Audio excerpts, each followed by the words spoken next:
Welcome to this month's market update. Today we're going to break down the real cost of waiting to buy a home and why delaying your purchase might not be the financial advantage some think it is.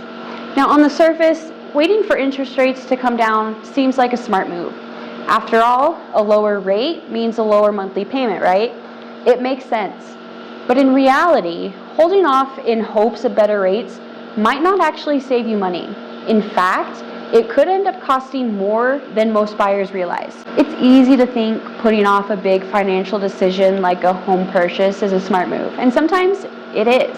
If you need to work on your credit or save for a down payment, then waiting can be the right choice.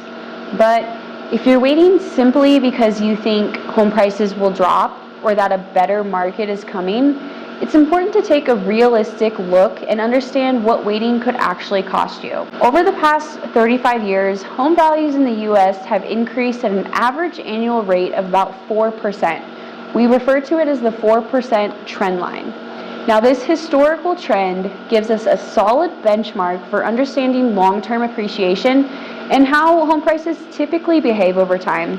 But it's also important to look at where we are today in relation to that trend. So in 2024, home prices were about 9.9% above the historical trend line.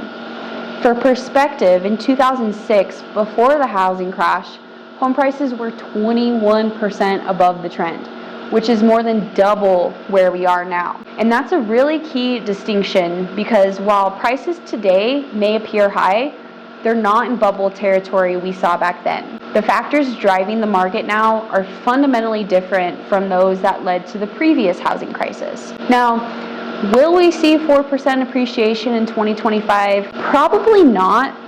Home values are still adjusting after the rapid post-pandemic run-up, and appreciation is expected to slow down but not stop. And if history is any guide, then it tells us that over time, real estate prices tend to go up, not down. Even here in Albuquerque, home prices have only declined in 4 of the past 40 years. The long-term trend has been steady appreciation, which is why the cost of waiting is something to seriously consider. So let's break down what this actually means. If home values followed the historical 4% trend, looking at the numbers, we'll start with today's average home price of about $415,000. That same home would cost $431,600 next year. That's an increase of $16,600 just from price appreciation, just from you owning a home. Now, what does that mean financially? Well, in terms of a down payment, assuming a 20% down payment, today's buyer would need $83,000. If prices rise, that number jumps to $86,320, meaning an additional $3,320 just for the down payment. Now, in terms of the loan amount, so if you were to buy today, that would mean financing $332,000. If prices increase, the loan amount rises $13,280 next year. And looking at mortgage rates, we're assuming about a 6.6 interest rate in today's market. If interest rates drop by 1 full percent to 5.6%, it does reduce the monthly payment by about $138 per month. Now that sounds great. Yay, I have a lower payment.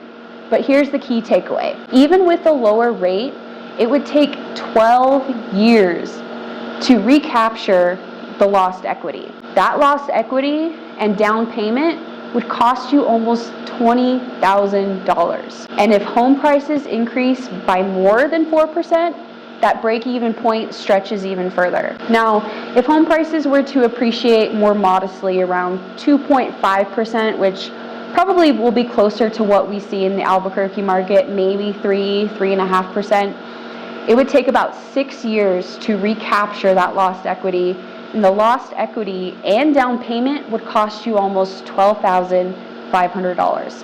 That's a lot of money, you guys. The reality of the market means that waiting to save for a traditional 20% down payment may not be the best strategy, something that a lot of buyers seem to overlook. You can get financing for as low as 0% down. So in 2023, according to a nationwide survey from US News, 67% of people planning to buy a home chose to delay their purchase to watch mortgage rates come down. Similarly, in 2024, 2/3 of prospective home buyers put off the purchase for the same reason. Now, a lot of experts believe that 5.5% is the magic number when it comes to unlocking more buyer demand. That's the rate where more people are expected to jump back into the market, creating increased competition for homes.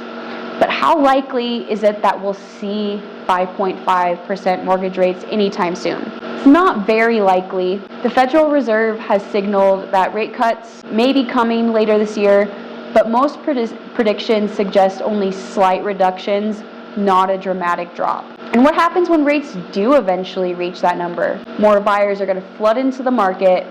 More competition means higher home prices, which offsets some of the benefits of a lower rate. That's why waiting can be a risk. If you buy now, you lock in today's price and start building equity immediately. If rates do come down, refinancing is always an option.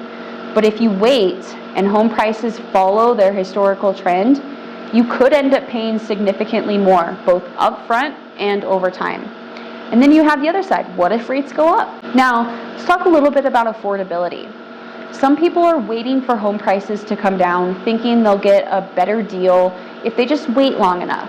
The reality is that for home prices to return to pre-pandemic affordability levels, they need to fall by 38% nationwide. And for that to happen, we need a massive economic collapse, something on the scale of a deep recession or widespread job losses or a major financial crisis. And right now, there's really no indication of that happening. So waiting for a crash is not a strategy. And at the same time, rent prices aren't exactly making things easier. For those who don't plan on relocating soon, buying a home now is often the smarter long-term move.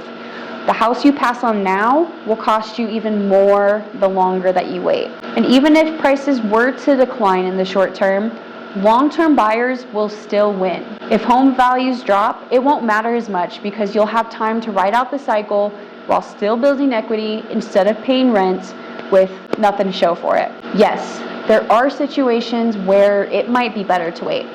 But if the numbers work and you're in a position to buy, there's no reason to wait. Waiting to save is often outpaced by the run-up in the market. So if you're unsure whether now is the right time, let's take a look at these numbers based on your specific situation. Real estate is personal, and the best decision is an informed one. Thanks for watching.